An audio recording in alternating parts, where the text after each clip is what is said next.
Halo guys, selamat datang di podcast Cozy Thoughts episode kesekian. Gua melakukan rekaman ini outdoor, jadi lu bakal mendengar suara-suara burung, motor, orang berbicara, orang mengobrol, dan semacamnya.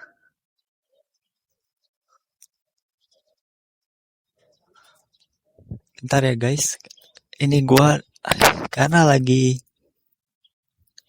di atas, di loteng, di rooftop. Jadi gua sambil nyuri layangan orang, dan ini lagi berusaha untuk ngambil, tapi kayaknya susah banget nih. Bentar, gua pause dulu aja. Ya, ternyata gak ada layangannya, nyangkut kayaknya di genteng.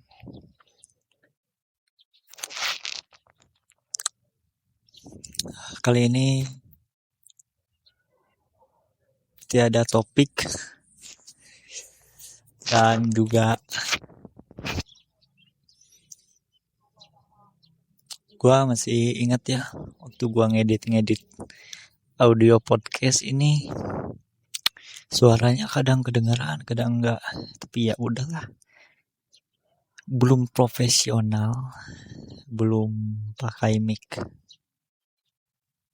yang bagus, masih rekam pakai handphone. Ya udahlah, mengonten itu kalau lu nunggu punya gear bagus, kalau nunggu punya kamera bagus, nunggu HP bagus, nunggu mic, kamera segala, lama nanti kontennya nggak bikin konten. Entah ya, ini ramalan gue, YouTube itu menurut gue akan tergantikan mungkin 2029, 2030 atau 2040, mungkin bakal gak ada lagi nih YouTube. Atau mungkin masih ada YouTube di tahun 2050 mungkin. Ya, masih ada YouTube, tapi gak se-hype ini. Gak se-hype 2016, gak akan seramai itu kayaknya. TV yang dulu jadi pilihan orang-orang juga sekarang udah jarang orang nonton TV. Bahkan benar-benar ada orang yang gak sama sekali gak nonton TV kan. Perubahan dari TV digital yang lebih jernih malah bikin orang justru gak minat untuk nonton TV. Gua sudah membahas soal artis dan YouTube orang Indonesia di internet. Di sana gue ngebahas artis-artis yang masuk ke YouTube.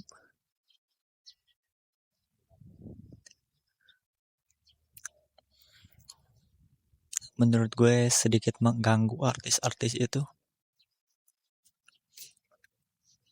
Ya karena mereka sudah profesional, karena mereka udah biasa di hadapan orang-orang, udah biasa public speaking, udah bisa tahu cara menghibur, cara bawain acara. Apalagi kalau artis ini tuh seorang presenter atau host kayak Ruben Onsu, terus Indra Herlambang, terus Boy William, orang-orang presenter kayak gitu deh. Pokoknya mereka pasti udah bisa bikin acara, minimal podcast.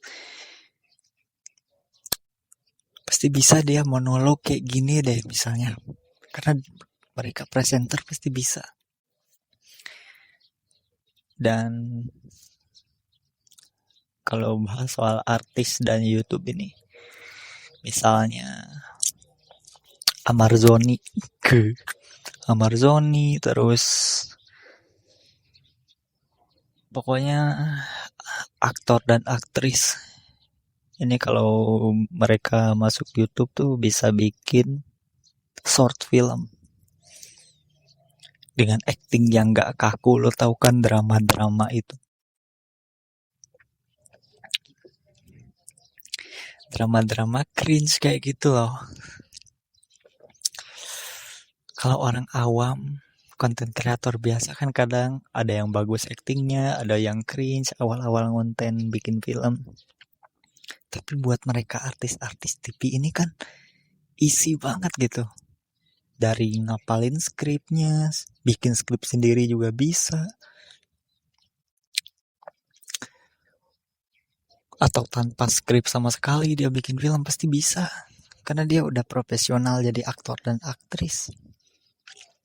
Tapi kebanyakan dengan semua bakat yang dia punya, artis itu lebih milih bikin talk show.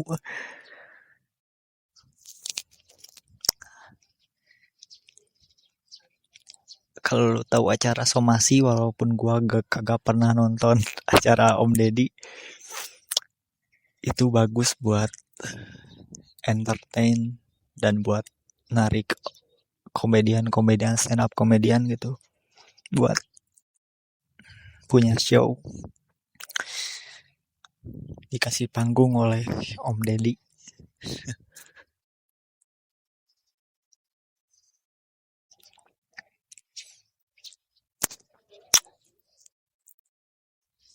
Tidak ada yang original di sini di YouTube, kecuali kalau lu mulai konten dari 2014 pasti itu baru-baru, gak bakal banyak orang yang copy paste. Buat lu yang gak tahu pendengar ini ya, gua melakukan ini atas gua mengcopy Bang Adriano Colby, cuma dia lebih profesional. Adriano Colby itu stand up komedian dan udah punya audiens sendiri. Gua gak tahu sih, tapi kayaknya dia tuh pernah punya acara di radio gitu deh. Jadi bikin podcast kayak gini mah isi lah. Apalagi dia ngomongin beberapa topik dalam 1 jam. Sangat mudah jika bikin podcast kalau ada bintang tamunya, karena pasti kita kebanyakan nanya orang, terus yang jadi narasumber ini ngejelasin beberapa menit, kita cuma nanya doang. Itu kayak Om Deddy gitu yang kira-kira bego padahal dia pintar. Om Deddy menanyakan sesuatu hal bodoh gitu, padahal dia udah tahu jawabannya. Pas orang narasumber ini jelasin ke Om Deddy cuma, oh begitu ya, oh ya ya, oh gitu.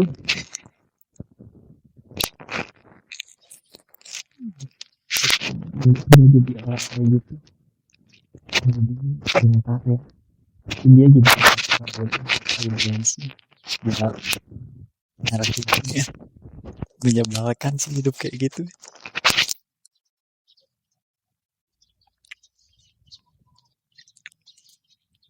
Atau mungkin di entertain gitu ya, kita harus pura-pura bodoh. Show speed juga pura-pura bodoh kan, pura-pura polos, pura-pura nggak tahu apa-apa.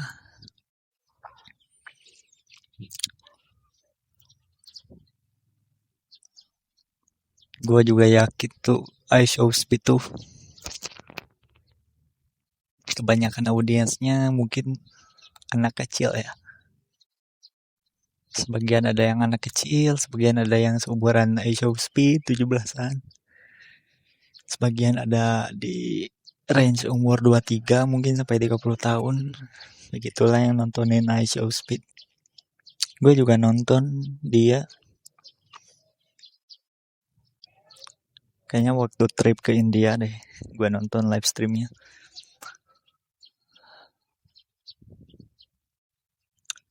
Gue jadi bahas YouTube ya sekarang. Padahal ini bahasan waktu itu, gue jadi bahas lagi. ini agak ada topik lah. Apalagi yang gue bahas. Suara itu kadang terdengar, kadang di audio ini. Jadi kadang nggak kedengaran juga. Jadi ya bahasan-bahasan kayak gini ada sebagian yang kepotong karena diedit, di reduce gitu loh, noise reduction. Jadi ya begitulah.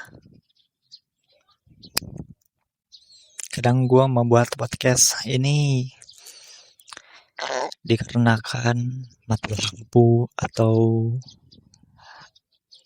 internet lagi gangguan. Gue pasti rekaman-rekaman kayak gini. Gue gak tahu ya, pada saat gue mengupload ini subscriber gue berapa, karena kemarin gue lihat turun subscriber jadi 84, kemudian tiba-tiba naik lagi jadi 85. Waktu gue di awal-awal YouTube itu, waktu SMK itu 3 loh subscriber gue, cuma 3 biji, gak naik-naik. Karena dulu juga benar-benar gak serius nge-YouTube. Dan dulu gak ada YouTube Shorts, jadi gak, pertumbuhan channelnya gak cepet. Entah gimana caranya YouTuber zaman dulu bisa dapetin banyak views dari video panjang gitu loh, kayak ISOSpeed dan MrBeast yang dulu konten itu cuma komentari sambil main game, kayak main Call of Duty gitu atau apa, tembak-tembakan gitu, dia sambil komentator gitu. Ya kayak podcast gini, cuma yang diliatin di kamera itu gameplay.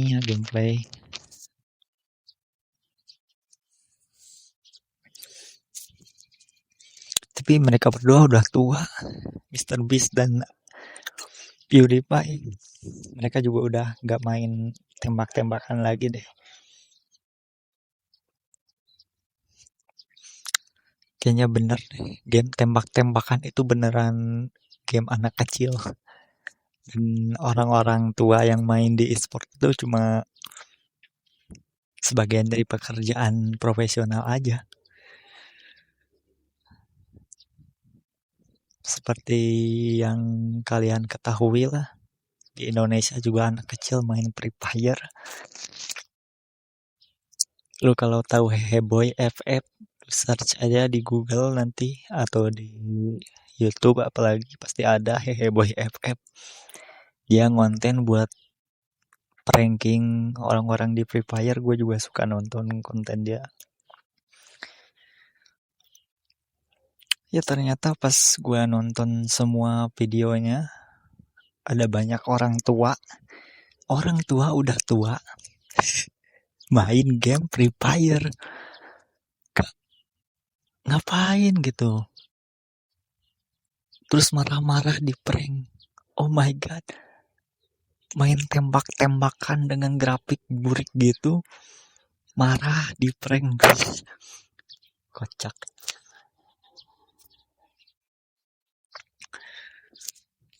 Bayangin aja, lu misalnya usia 30 tahun main Free Fire. Kedengarannya aneh kan? 30 tahun, usia 30 tahun bermain Free Fire dengan seserius itu, oh my god. Lu kalau ketahuan semua teman-teman kerja lu misalnya, yang udah gak main game, tiba-tiba main apa mana? Lu main apaan? Main Free Fire.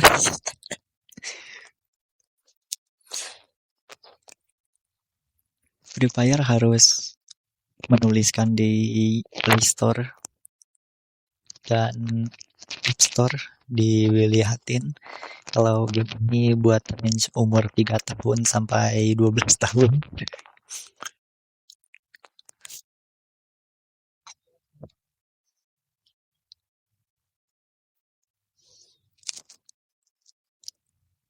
Kayaknya sekarang benar-benar kebalikannya. Gimana Free Fire, tembak-tembakan, bunuh-bunuhan itu diisi oleh anak kecil, dan game Roblox, game anak kecil diisi oleh orang-orang dewasa. Karena Roblox itu simpel dan banyak gamenya, jadi mungkin buat orang-orang dewasa yang butuh hiburan, main game santai dan gak kompetitif juga kan.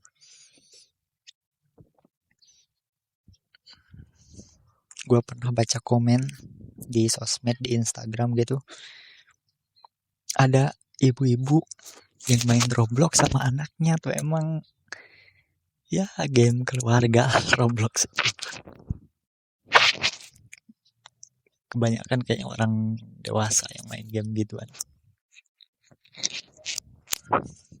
Ya ada suara ayam, ada suara burung.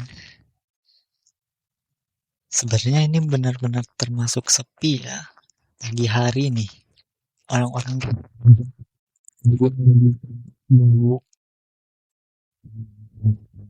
gitu.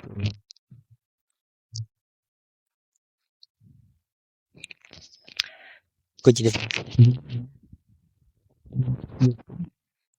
gue bahas sekian kalinya, gue udah beberapa kali YouTube ya. Long form video juga tentang YouTube.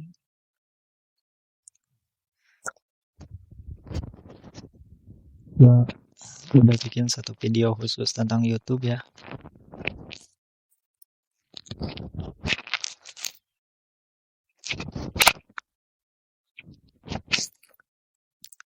Di sini ayam benar-benar berkokok untuk membangunkan orang-orang, tapi sepertinya benar-benar malas orang. Bangun jam segini udah pada malas. Apalagi musim hujan, orang benar-benar bangunnya nanti jam 7 malam.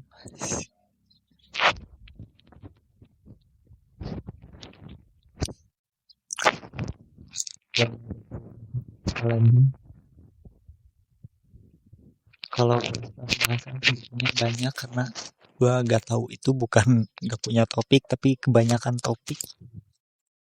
Kalau gue pindah-pindah topik nanti jadinya bingung audiensnya. YouTube. Oh iya, gue ngomongin YouTube tentang ini deh, tentang shorts. Gue pernah ya upload shorts dengan durasi 3 menit, konten FC Mobile. Terus tiba-tiba ada notifikasi, tidak bisa katanya di email YouTube. Gak bisa karena diblokir videonya karena lebih dari 3 menit, lebih dari 1 menit kan. Aneh banget. YouTube udah bilang kalau durasi shorts itu sampai 3 menit. Tapi ketika gua upload 3 menit malah gak bisa, katanya harus 1 menit. Oh my god. Si YouTube ini benar-benar jebelin.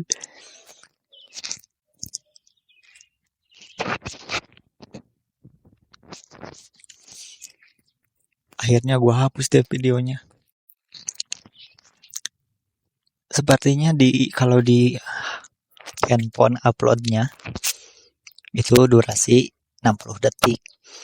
Tapi kalau lu upload di komputer, di desktop, atau lu bisa buka web Chrome di HP terus buka desktop, lebih dengan durasi lebih dari 1 menit kayaknya bisa. Harus upload desktop walaupun cuma shorts.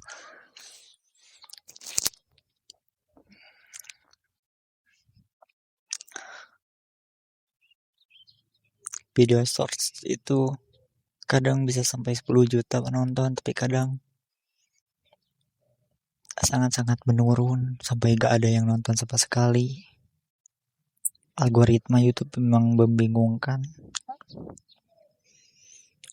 Sekalipun kita sudah bahas yang viral, yang nonton masih sedikit, yang nonton sedikit banget.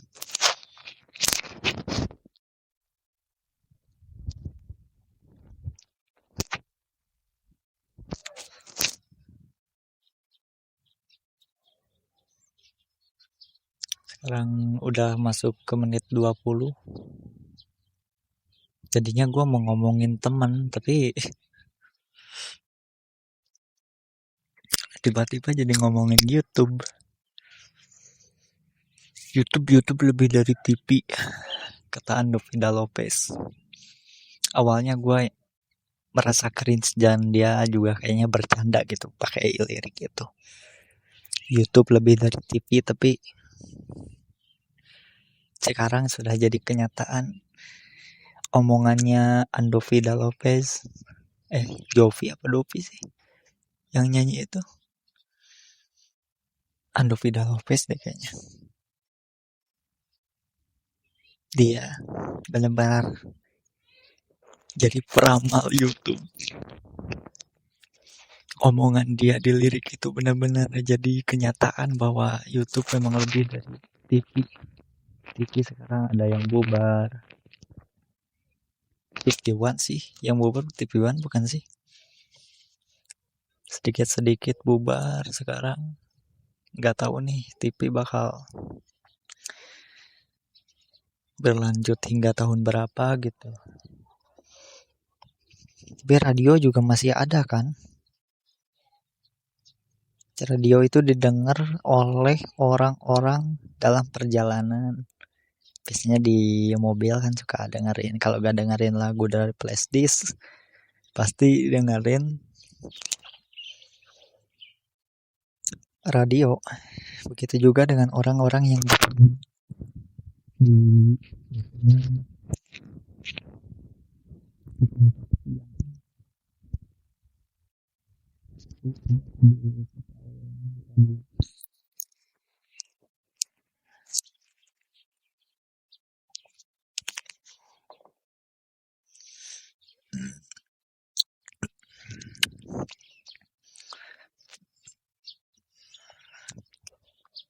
apakah nasib TV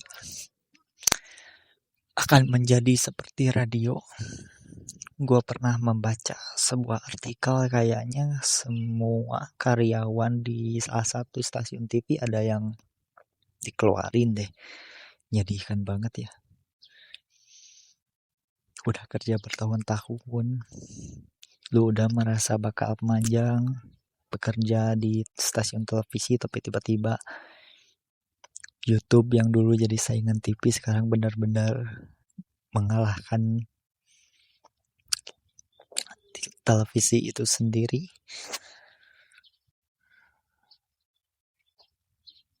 Artis-artis juga ke YouTube lagi. Ini kalau benar-benar TV udah gak ada yang nonton, udah gak laku lagi misalnya nih televisi, dan semua orang jadi pindah ke YouTube. Oh, udah YouTuber kayak gua. Anjir, YouTuber, konten kreator, konten-konten yang awal-awal gitu, yang masih struggling, kontennya masih dengan low quality, konten seadanya, udah pasti kalah sama orang-orang yang pindahan dari TV ini. Gue juga aneh nih sama Atta Halilintar, sama artis-artis kayak Andre Taulani, kayak Sule atau Wendy Cagur. Kok bisa ya dia punya kayak, atau Vincent Desta gitu, dia punya staffnya gitu, sampai punya kantornya, dia punya kayak produser, kayak editor, segala macem, punya, udah bener-bener kayak TV ini. Dia punya karyawannya untuk YouTube-nya. Aduh, kayaknya kalau untuk bikin YouTube, kalau mau buat tim, kita hanya butuh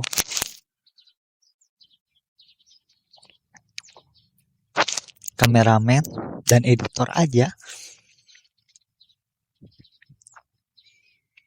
Kayak Skinny Indonesian 24 deh. Excel kalau nggak salah nama editornya. Udah kan editor kameramen. Terus kita nih yang punya YouTube channel YouTube-nya sebagai talentnya, sebagai yang rekam videonya, sebagai orang yang muncul di video itu gitu. Kenapa harus sampai ada staff-staff kayak gitu sih? Bener-bener mereka ngira YouTube itu bener-bener kayak TV. Ya lama-lama nanti dia rekrut FD atau FD, Floor Director. Segala ada yang ada di TV, semua staff-staff itu nanti dimasukin buat bikin channel YouTube. Ada aja gitu. YouTube awal-awal gimana coba? Orang tuh cuma rekam sendiri nih. Rekam sendiri, edit sendiri, upload. Kemudian banyak yang nonton, udah gitu. Simple nggak? Sampai ada staff-staff khususnya, anjir. Sampai ada ruangan kantornya. Buat jalanin satu channel YouTube aja udah harus dibikin sama belasan orang, bahkan puluhan orang. Gua gak ngerti deh.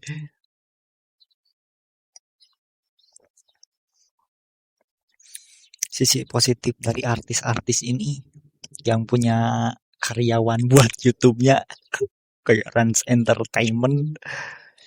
Sisi positifnya buka rezeki buat orang lain, itu aja. Buka rezeki buat orang punya pekerjaan. Ya gue merasa lucu dan aneh itu cuma YouTube itu kan ya mandiri juga bisa, gak perlu ada tim gitu. Ini sekarang bener-bener udah bikin tim kreatif. Oh my god, tim konten, tim edit. Segitunya loh. Bikin 10 channel YouTube. Dibikin sama diri sendiri. Ngedit sendiri, rekam sendiri. Oh ini pasti ada tim advertisingnya nih, ada tim iklan, tim promosinya pasti ada nih YouTube. Artis YouTuber ini. Ya menurut gue punya 10 channel YouTube. Dijalanin oleh diri sendiri. Ngedit sendiri. Promosiin channel sendiri. Bikin ide sendiri, skrip sendiri. Ya pas memungkinkan pasti bisa. 10 channel YouTube dijalanin sama diri sendiri juga bisa. Karena YouTube ini dengan slogan dulu broadcast yourself. Ya bisa yourself loh. Broadcast yourself bukan dengan tim.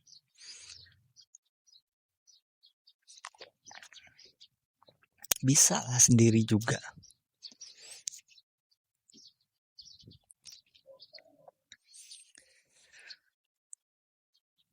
Ini udah berapa menit sih? Udah masuk ke 30 menit loh. Bener-bener ya.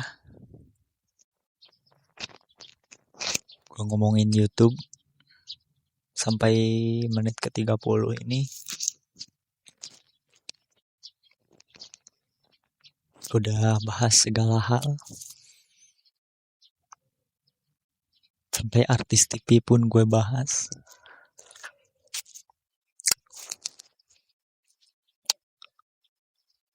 Gue gak ada bahasan lagi deh untuk YouTube kayaknya.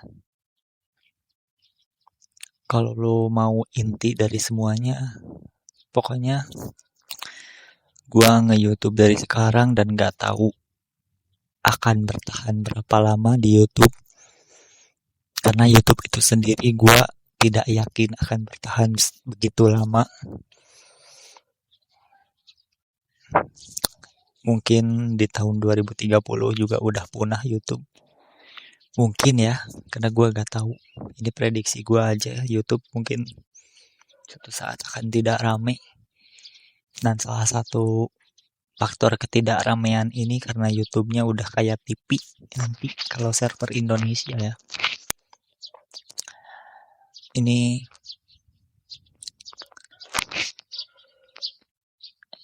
menyebalkan buat gue, artis-artis ini ke YouTube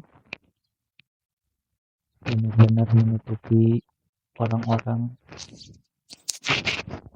yang benar-benar baru mulai YouTube tanpa tim, tanpa staff, tanpa circle artis.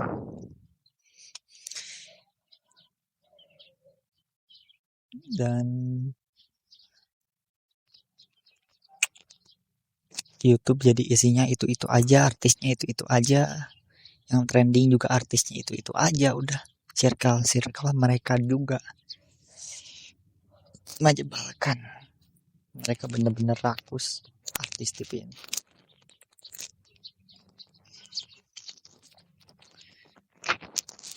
Gue gak mau sih collab sama mereka gitu. Kalau gue jadi Reza Arab, lu tau Reza Arab?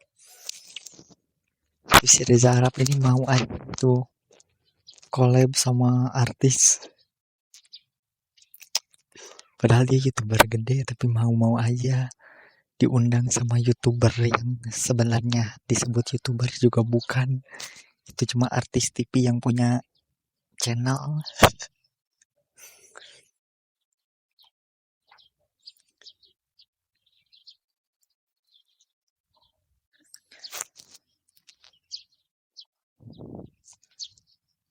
Ya, kembali ke intinya. Di ramalan gue YouTube tidak akan ramai lagi. Jadi gue membuat ini sebagai kenang-kenangan aja. Jika nanti YouTube nggak ramai lagi, apalagi di YouTube kalau pisah sama Google misalnya nih, YouTube pisah sama Google jadi gak ada AdSense lagi, udah jadi pure sosial media aja gitu ya. Dia sosial media bayaran apa, gue yakin cabut dari YouTube.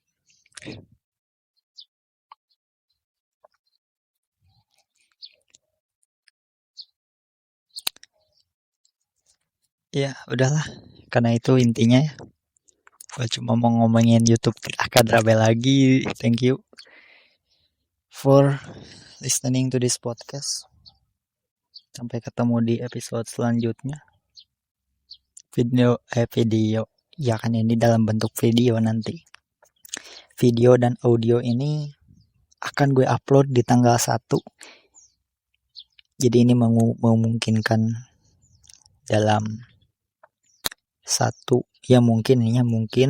dalam 1 tahun ini gue punya 12 episode yang dari Januari sampai Desember di-upload setiap tanggal 1.